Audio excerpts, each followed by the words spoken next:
So ang title po ng pag-aaralan natin ngayong gabi ay The Gospel of Christ, the Power of God. Okay? Now, ang gospel po, ang kapangyarihan ng Diyos at bilang mga disciples ng ating Panginoong Yesus, tayo po'y tinawag para i-share ang gospel ng hindi po nahihiya, wala pong takot. So sa gabi pong ito, pag-aaralan natin ang Romans chapter 1 verse 16 at ang kapangyarihan po ng gospel o ng mabuting balita o ng magandang balita sa buhay po ng tao. Sige, babasahin po natin ang Romans chapter 1 verse 16. Ganito po ang nakasulat. For I am not ashamed of the gospel of Christ, for it is the power of God to salvation for everyone who believes, for the Jew first and also for the Greek. Alam naman po natin ang sumulat nitong Book of Romans ay walang iba kundi si Apostle Paul, na bagong naging Apostle Paul ay kilala po sa pangalang Saul, isa pong Pharisee, isa pong persecutor ng mga Christians o ng mga followers ng ating Panginoong Jesucristo. And at the same time, isa pong murderer, isa rin po siyang blasphemer. At alam naman po natin yung kumbaga dedication niya sa kanya pong previous na religion which is Judaism or which was Judaism. At talagang very passionate po siya sa pagtugi sa mga Christians nung panahon na yon. Actually, isa po siya sa makikita natin na kabilang dun sa mga nagpapatay kay Stephen, yung first martyr of the faith. Ano po? Hawak niya pa nga yung cloak ni Stephen habang binabato po hanggang mamatay si Stephen. So ganun talaga siya kasigasig. Actually, nung siya po'y papunta ng Damascus, on the road to Damascus, na-encounter niya nga po si Jesus. He was blinded. Natanong niya po, "Who are you, Lord?" At ang sumagot naman po si Jesus, ang sabi po sa kanya, "I am Jesus whom you are persecuting." And then after that, matapos niyang mabulag, siya po'y pinagaling ng Panginoon through the prophet Ananias at nagsimula na po yung kanyang matinding change or transformation, yung kanyang pagbabago. Kung paano pong siya masigasig no, na tumugi sa mga Christians, ngayon po naging masigasig naman siya para ipahayag ang gospel. At hindi po siya nahihiya, hindi po siya natatakot, wala po siyang sinisino. Sinasabi niya kung ano ang dapat niyang sabihin. So sinabi niya, I am not ashamed of the gospel of Christ. Bakit? Because it is the power of God to salvation for everyone who believes. Alam niya po yung kanyang pinanggagalingan kasi siya nga po mismo ay nakaranas po ng kapangyarihan ng Diyos. Ano po? Nung ma-encounter niya nga po si Jesus, siya po ay naligtas. Ang sabi niya rito, for the Jew first and also for the Greek. So sa verse po na ito, nagbigay po si Apostle Paul ng isang bold declaration. Ano yon? Hindi niya ikinahiya ang mabuting balita tungkol kay Kristo. Bakit? Sapagkat ito ang kapangyarihan ng Diyos para sa kaligtasan ng bawat sumasampalataya. Ipinapahayag po ng verse na ito na hindi lang po tayo dapat magtiwala, kundi dapat nating i-declare ang kapangyarihan po ng mabuting balita o ng gospel. So sa gabi pong ito, tatalakayin po natin kung ano ang ibig sabihin ng gospel. So, number one, the gospel is the power of God. The gospel is the power of God. Dapat wag po natin yan kalilimutan, kapatid. Minsan kasi parang binabaliwala lang natin yung mabuting balita yung salita ng Diyos Di ba? At akala natin ganun-ganun lang yun. Pero ito po yung kapangyarihan ng Diyos. Doon po sa 1 Corinthians chapter 1 verse 18, nakasulat po, the message of the cross is foolish to those who are headed for destruction. But we who are being saved know it is the very power of God. Si Paul din po ang nagsulat niyan. So wala po siyang talagang kinukwento kung hindi po yung message ng cross, which is the gospel. Kung paano si Jesus po ay ipinako sa krus, namatay siya doon, ibinaba, sapagkat patay na nga, inilibing, pero muli po siyang nabuhay. Para doon sa mga hindi nananampalataya, kalokohan ito no? Para doon sa mga ika nga ay hindi tumatanggap sa Panginoong Hesus, kalokohan lang yan. Hindi totoo yan. Kwentong kutsero lang yan. Yan ay fairy tale lang. Pero para doon sa mga naligtas, kagaya po natin, na mga disciples na ngayon ng ating Panginoon, alam po natin na ito po yung kapangyarihan ng Diyos. So sa verse po na ito ay pinakita ni Paul ang kaibahan sa pagitan ng dalawa pong perspective o pananaw. Una, ang mensahe tungkol sa pagkamatay ni Kristo sa krus ay kahangalan para sa mga taong napapahamak. Ikalawa, para naman doon sa naliligtas, ito po'y kapangyarihan ng Diyos na kumikilala sa gospel. Now, yung word po na power na ginamit po rito ay galing po sa Greek word na dunamis o kaya dynamis. Diyan po galing yung salitang dynamite. Na ang ibig sabihin po ay miraculous power or force. It is the miraculous power of God. actually. Now, ang gospel po ay hindi lamang basta-basta mensahe. Ito po ang dynamic, life-changing power ng Diyos at work. Imaginein mo ngayon ang isang hindi pa nasisindihang dinamita. Okay? Nakakita na kayo for example yan ano, sa mga pictures, okay? Sa mga movies. So kung titingnan natin, dahil hindi pa po siya nasisindihan, ordinary lang po siyang tingnan. Parang wala lang. Pero kapag sinindihan mo yan, makikita mo at maririnig mo yung kapangyarihan nito. Di ba? Kung paano ito sumira. Ang gospel po ay kapangyarihan ng Diyos, dunamis power ng Diyos na sumisira din po sa kuta ng kaaway. Okay? Tandaan po natin yon. Hindi higit pa ang kapangyarihan po ng word ng gospel kesa sa dinamita. Kapag tinanggap at niyakap po na ito ng may pananampalataya, nababago po nito ang buhay ng tao sa paraang hindi po natin kayang ma-imagine. Sa totoo lang, nagugulat nga tayo, parang hindi tayo naniniwala eh. For example, binago ng Panginoon yun, kilala ko yun ha. Yan eh talagang walang hinahanap yan kung hindi manggulo eh, mang-away, di ba? Pero nung makarinig ng gospel, katakataka na biglang nabago pag-uugali. Dati-rating manginginom, pero ngayon ay hindi na. Dati-rati ay talagang ika nga kung magmura ay ganun na lamang, pero ngayon ay puro papuri na sa Diyos ang lumalabas sa bibig. So, nababago ang tao. Tayo nga mismo, hindi ba? Kung aalalahanin natin yung nakaraan natin, ang laki na ng pagkakaiba kung talagang sinusunod natin ang ating Panginoon. Sa kapatid kaibigan, kaya hindi natin kailangang palabnawin o i-dilute. Ika nga, o ihingi ng paumanhin na maging apologetic tayo sa gospel. Hindi po. Sa halip, dapat i-share po natin ang gospel with full confidence. Dahil alam po natin na meron tong kapangyarihang bumago ng buhay ng tao. Marahil meron na kayong mga nakikilala, mga paborito nyong artista na dati-rati ang gulo-gulo ng buhay pero ngayon ay biglang nabago dahil nakakilala na po sa Panginoon. And it's all because of the gospel. Now, sinabi po ni John Piper, and I quote, "The gospel is the only message in the world with the power to create new life and secure eternal joy." Wala nang ibang mensahe pa na makakapagpabago sa isang tao, makakapag-transform sa kanyang pagkatao, sa kanyang pag-uugali. Tanging ang gospel lang po. So the gospel actually transforms lives. Unlike any other book na nag-i-inform lamang, ang gospel po nag-i-inform, nagtatransform. Now, point number 2 po, the gospel has the power to save everyone who believes. Lahat ng mananampalataya, mababago nito. Maliligtas ng gospel. Ganyan ang kapangyarihan ng gospel.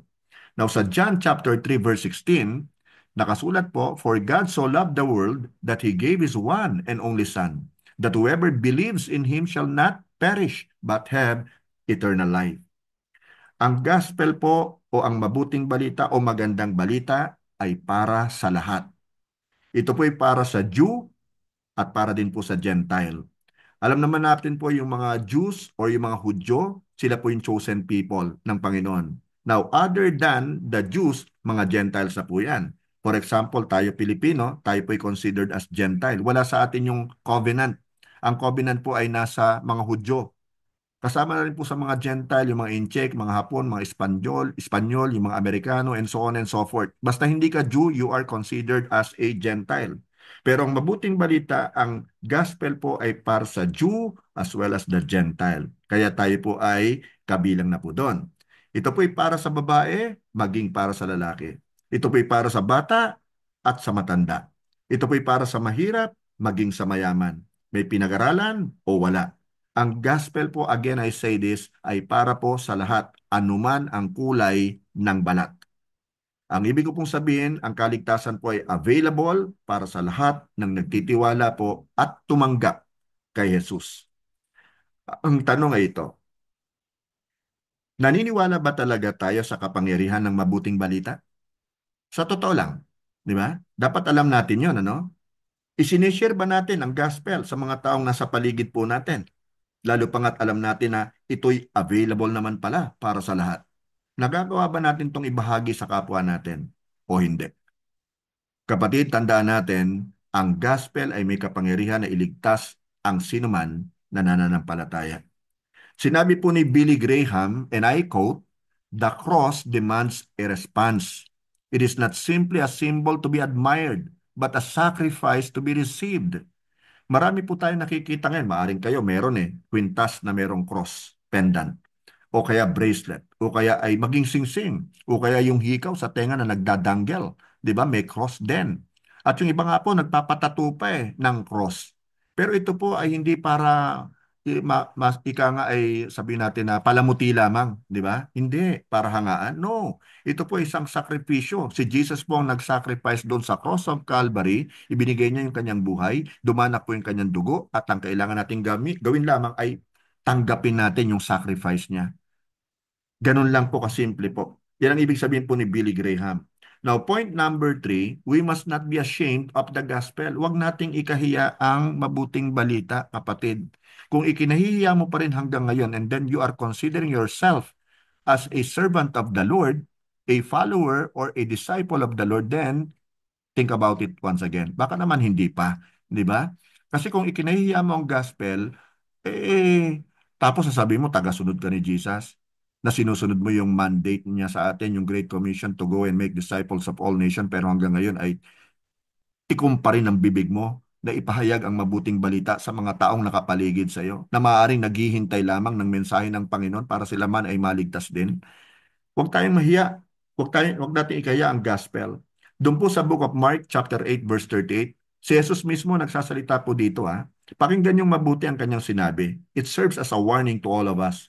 Ang sabi niya, if anyone is ashamed of me and my words in this adulterous and sinful generation, the Son of Man will be ashamed of them when he comes in his Father's glory with the holy angels. Kung ikahiya daw natin siya at ang kanyang mga salita sa henerasyong ito na punong-puno ng pagkakasala, ikahihiya niya rin tayo pagbabalik niya sa taglay ang glory ng Father kasama ang mga angels ng ating Panginoon. So you see?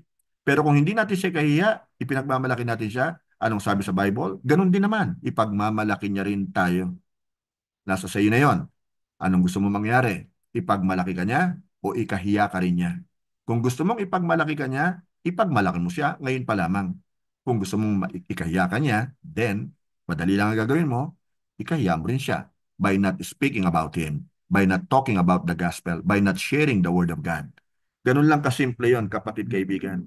Kaya kung sinasabi mo na ikaw ay tunay na Christian, na ikaw ay isa ng disciple ng ating Panginoon, panindigan mo yan. Talk the talk, walk the walk. Di ba? Kailangan talaga hindi lamang lip service, kailangan talaga ginagawa yan, ina-actionan po yan. Now, sa verse po na ito ng Mark 8:38, si Jesus mismo ay nag-warning laban sa mga taong ikinahihiya ang mabuting balita o ang gospel. Kaya matapang po na sinabi ni Paul na hindi niya ikinahihiya ang mabuting balita. At hindi rin natin ito dapat ikahiya. Dapat nga natin itong pagmalaki. Tayo nga nagagawa nating ipagmalaki yung mga paborito nating artista. Yung mga paborito nating mga singers, di ba? Minsan nga dinadaluhan pa natin yung mga concerts nila. Kahit na Sunday service isa-sacrifice natin ang Sunday service. Pupunta tayo doon sa concert ng mga ika nga hindi naman mananampalataya. Maliligtas ka ba ng mga taong yun? Sa totoo lang, kilala ka ba ng mga taong yun? May nagagawa ba silang kabutihan sa'yo maliban sa awitan kanila o pasayahin kanila? Pero pag nakadalo, ang marami sa mga Kristiyano, hindi naman lahat, pero may mga Kristiyano pag nakadalo sa mga concerts sa mga unbelievers, ay talaga naman, grabe ang sigaw, grabe ang palakpak, may kasama panlundag, baka ngayon nasa harapan, nasasabunutan pa sa sobrang excitement. Pero when it comes to the Word of God, when it comes to going to church, nandoon na yung parang tinatabangan na. Hindi ko masabi kung nahihiya rin masabing sila po ay nagpupunta sa church. Baka nakikita ng mga kaibigan, saan ka pupunta? May dala ka pang Bible, yung mga tipong gano'n, di ba? Ikinahihiya. Dapat hindi po natin ikinahihiya. Anything that pertains to our Lord Jesus Christ, dapat ipinagmamalaki natin siya dahil siya yung tunay na bida. Siya yung nag-save sa atin mula sa tiyak na impyerno So bakit natin siya ikahiya? Kapatid, bakit parang hirap na hirap tayo mag-share ng Word of God? Now, imaginein mo ito isang ambassador. At ang isang ambassador po ng isang bansa ay nagre-represent doon sa president or doon sa pinuno, prime minister, or even yung mga kings ng kanila pong bansa. Okay? Pero ayaw niya na magsalita. Tumatanggi siyang i-represent ang kanyang bansa. Alam niyo ang pananahimik po ng ambassador nito ay nagbibigay po ng kawalan ng galang sa bansang nagsugo sa Kanya. Anong point? Tayo po ay mga ambassadors ng ating Panginoong Jesucristo. Di ba? We are ambassadors of Christ. Kaya nga meron tayong champ Christ Ambassadors of Peace.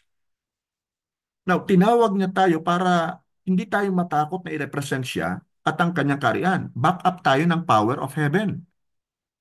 Tama? Back up tayo ng kapangyarihan ng God Almighty, the all-powerful God. Now, kapatid kaibigan, huwag kang matakot o huwag mong ikahiya na ibahagi ang gospel dahil sa maaaring isipin ng ibang tao sa iyo, na mga kaibigan mo sa iyo. Kung talagang kaibigan mo sila, makikinig sila sa iyo. Now, just in case, hindi po sila makinig sa iyo. And even to the point na ikaw ay, kumbaga, ay pulaan nila.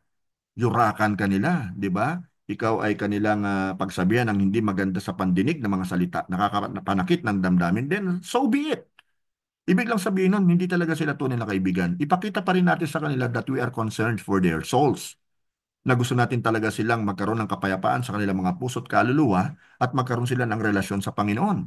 Ganon kahalaga ang gospel. Ang tunay na kaibigan, alam mo, ang tunay na nagmamahal sa kaibigan, dapat ibinabahagi yung gospel sa kaibigan.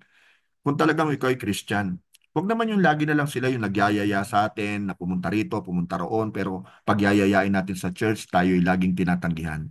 Dapat maipakita natin sa kanila na talagang mahal natin sila, concern tayo sa soul nila, concern tayo sa eternity nila, at pagbigyan naman tayo na tayo ay samahan din sa church, makasama natin sa church. Pag hindi pa rin sumama, palagay ko kapatid, maring ikaw ay mag-disagree sa akin, palagay ko baka utay-utayin mo na siyang huwag na munang samahan. At ipaaling mo yung iyong attention sa iba pang mga kaibigan mo na maaring open sa gospel. Ipag-pray mo pa rin ng kaibigan mong ito, pero medyo bawas-bawasan mo na yung paglalaan mo ng oras sa kanya. Ipag-pray mo siya kasi who knows, baka hindi pa hinog, baka darating pa rin yung right time ng ating Panginoon na makikinig na siya sa iyo o kaya siya na mismo yung ika nga ay mag-present ng kanyang sarili, magte-take ng initiative na sumama sa iyo. Tandaan po natin yan, ano? Sayang ang lost soul na hindi po natin matatouch at mananatiling lost at mapupunta sa impyerno. So huwag kang matakot kapatid. Tanggihan ka man ng buong mundo. Huwag mong kalimutan na tinawag ka ng hari ng mga hari at Panginoon ng mga Panginoon to stand firm in the faith.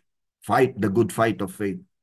Ang sabi po ni Francis Chan, and I quote, "Our greatest fear should not be of failure, but of succeeding at things that don't matter." Marami tayong pinag-aaksaya ng oras sa mga bagay na pinupurso natin, ginogol natin, pero at the end of the day, those things don't even matter. Wala kasi silang eternal na value or significance. So maglaan tayo ng oras doon sa mga bagay na meron talagang eternal significance. Magkaroon man tayo ng failure sa start, pero it doesn't mean na mag-i-stop na tayo. Kaya yung greatest fear natin ay hindi dapat sa kabiguan natin. Kasi tinuturuan pa rin tayo ng Lord. Hina-harness niya pa rin yung ating ika nga skills at itinatama niya pa rin yung puso natin. Ang declaration po ni Paul sa Romans chapter 1 verse 16 is a call to action. Kapatid, kaibigan, disciple of Christ, we are being called to action. At ang tumawag po sa atin ay ang ating Commander-in-Chief, the Captain of the Lord of Hosts, which is no other than our Lord Jesus Christ. The gospel is the power of God available to everyone who believes. Now listen to this, ha? Even the devil believes that Jesus is the Son of God and shudders or trembles. So yung belief na ito o yung belief na ito po yung pananampalataya. Hindi yung naniniwala lang, kundi nananampalataya. So dapat kapatid, umiral sa atin yung talagang lakas ng loob, yung tapang na i-declare ang gospel because it is the power of God. We must not be ashamed but boldly proclaim its truth. Now, to recap, number one, trust in the power of the gospel. Kapatid, don't trust in your own power, but trust in the power of the gospel. Heaven and earth shall pass away, but the word of the Lord shall remain forever. Ibahagi natin ang gospel. Ibahagi natin ang salita ng Diyos. Ibahagi natin ang mabuting balita. Kasi pag doon tayo nag-put ng trust natin, we will never be put to shame. Hindi tayo mapapahiya. Pero pag hindi tayo nagtitiwala sa power ng gospel, kapatid, mag-isip-isip na tayo. May mali sa atin. Secondly, share the gospel boldly with those around you. Huwag tayong mahiya. Kanina, bago po kami karoon ng Bible study sa Tulo, nagkasundo po kami ni Sister Cecil Atienza, mother ni Sister Asel. I'm sure kilala niyo na po si Sister Cecil. Ano po? Very bold sa pag-share ng Word of God kahit hindi niya kilala, kahit total stranger. Nagkasundo po kami magkita ng mas maaga prior po dun sa Bible study sa Tulo. Nagpunta po kami sa Paharang. May kalayuan ng konti sa Tulo, looban ng konti. Hindi nga namin nakita kagad eh. Kasi dun sa kalsada mismo na pinasok namin ay takip ng mga puno yung tahanan. So wala kami nakita. Mabuti na lamang, napakabuti talaga ng Lord. May napagtanungan kaming kapitbahay. Pero hindi pa nila alam na kapitbahay kasi sabi nila, siguro mga dayo yung mga taong yan, ay hindi namin kilala yan dito. Yung next door nila, lumabas din. Ano po, paalis ng bahay. Nagtanong kami. Kung iisipin mo, dapat hindi na kami magtatanong doon kasi sinabi na nung kapitbahay mismo na walang ganun doon na pangalan. Pero nagtanong kami. Nung nagtanong kami, sinabi, ay, doon huyas bandaron. Ito magandang balita, kapatid. May tricycle doon na naghihintay na may kukuning bunga ng papaya at sabi, hintayin nyo lang po kami sandali, sumunod po kayo sa amin pagkakuha po ng bunga ng papaya. Sinundan namin, itinuro sa amin yung daan. Pumasok kami doon. Doon pa nga kami bumaling dahil lumampas kami nung una eh. Doon namin nakita po, although maputik ha, ang isang pamilya na talagang nangangailangan po ng salita ng ating Panginoon. Sa madaling salita po, tumanggap sila sa Panginoon and hopefully, ano po, prayerfully, bukas makasama po natin. Tatagpuin ni Sister Cecil dun po sa Julie's Bake Shop. At nandun yung excitement ng pamilya. Pero bukas apat lang po yung makakasama. Ano po, hopefully, let's pray about it. Ano po, ipag-pray niyong mabuti. Kasi it's about time for us to share the gospel. At nakakatuwa po, give credit where credit is due. Nakakatuwa po dahil nandun talaga yung kagustuhan ni Sister Cecil na ibahagi yung salita ng Diyos. Glory to God. So dapat ganun po ang ginagawa natin kapatid. At naniniwala po ako na kung pagtutulong-tulungan po natin ito, mapapangiti natin ang ating Panginoon. Mag-glorify ang Panginoon sa buhay natin. At yung ating minimithi na magkaroon tayo ng isang church na malaki kung saan masasabi natin, of course, hindi naman talaga tunay na atin, pero talagang ipinagkatiwala na ng Lord sa atin, ibibigay niya na yon. Ano po? At hindi na magiging mahirap para sa atin. Actually, hindi na tayo mag-struggle sa mga pondo na hinahanap natin para maibili ng lupa at maipagpatayuan ng church. Dahil naniniwala ko pag meron talaga tayong pagkakaisa, may burden tayo sa lost soul, kapatid kaibigan, ang Diyos ang gagawa ng paraan para sa atin. Katulad na lamang nung ginawa niya sa buhay ni Moses at saka ng mga Israelita na ika nga ay napart yung Red Sea dahil sa kanilang pananampalataya. Imposible sa tao, posible sa Panginoon. Ganon din po ang gagawin niya sa atin. Di hamak na mas mahirap yung, kumbaga, hawiin mo yung dagat na pula, hawiin mo yung Jordan River, pabagsakin mo yung walls of Jericho. Di hamak na mahirap yon, kapatid, kesa sa pinagagawa ng Lord sa atin ngayon na to go and make disciples of all nations. Nakakatuwa po, kami ay tuwang-tuwa. And then after that, kami po ay pumunta na ron sa Tulo at binhaginan po namin ang salita ng Diyos yung ilang kabataan na naroroon. Na yung iba po, actually ha, baka hindi pa po alam ng iba, ay nagko-commit na po na magamit po ng Panginoon sa pagsayaw. Yung naghatid sa amin kanina binatilyo ay sa pagsayaw din at saka sa pagtugtog. So napakaganda po nito, kapatid, na ginagawa ng Diyos. Nag-o-open talaga siya ng door sa atin para mapasok natin yung kingdom of darkness, para mailipat po natin sila, ma-evacuate sila from the kingdom of darkness to the kingdom of light, the kingdom of the beloved Son of the Lord God. Di ba? And then, of course, lastly, stand firm in your faith, unashamed of Christ. Kapatid, ito talaga yung main goal natin Dapat hindi po tayo nahihiya na ibahagi yung salita ng Diyos, ibahagi po yung ating pananampalataya. Dapat hindi natin ikinahiya ang ating Panginoon. Dapat hindi natin ikinahiya yung mabuting balita na makapagliligtas po sa mga taong actually alipin ng kadiliman, alipin ni Satanas.